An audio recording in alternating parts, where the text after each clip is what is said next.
Hello, Dimsdale. I'm Jet You Betcha with today's editorial, which technically makes it a Jetatorial. Megan Valentine, 44, has been arrested and charged in the fatal shooting of her husband, Illinois 2nd Judicial Circuit Court Judge Michael J. Valentine, in Albion, Illinois.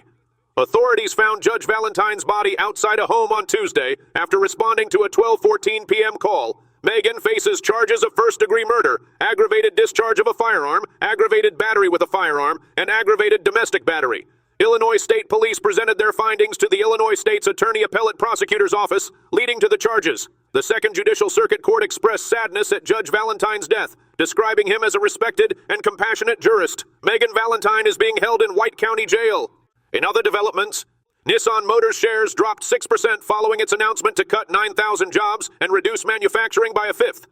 The Japanese automaker, Japan's third largest, cut its full-year operating profit forecast by 70% and plans to save 400 billion yen, $2.61 billion, through restructuring by March. Nissan faces stiff competition in China, where local EV makers like BYD dominate, and struggles in the U.S. market, lacking hybrids which are in high demand. CEO Makoto Uchida admitted Nissan underestimated the U.S. hybrid trend. Analyst Seiji Sugiura criticized Nissan's management, suggesting their midterm plan to launch 30 new models over 3 years lacks strategic focus. Japan's economy minister declined to comment on potential government support.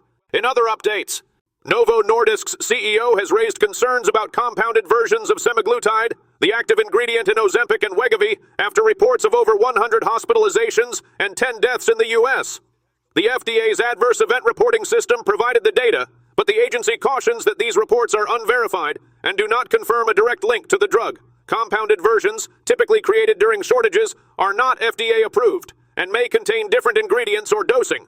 Compounding surged due to demand for GLP-1 agonists like semaglutide and tirzepatide, though tirzepatide's recent availability could reduce unauthorized compounding. Novo Nordisk aims to address shortages with FDA cooperation. In another update, patients across the U.S. face insurance denials for doctor-recommended treatments, from essential MRI scans to critical cancer procedures. The decision process is often outsourced to companies like EviCore by Evernorth, owned by Cigna, which handles prior authorizations for 1 in 3 insured Americans. Investigations reveal that EviCore's contracts reward cost-cutting through denials, affecting patient access to care. In Arkansas, EviCore's denial rate reached nearly 20% since 2021, while Medicare Advantage's rate was about 7% in 2022. While EviCore claims these denials ensure safe and necessary care, doctors argue the guidelines are outdated, leading to delays and refusals for legitimate treatments. From all of us here, stay classy, Dimsdale!